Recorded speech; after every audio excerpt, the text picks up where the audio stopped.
பூமி எங்கும் பூ பூத்த பூவில் நான் பூட்டிக் கொண்டே இருப்பேன்.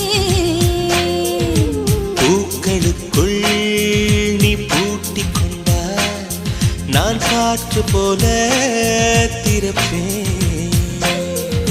மேகமுள்ளே வாழ்ந்திருக்கும் தூறல் போலவே நானும் அந்த மேகமதில் வாழ்கிறேன்.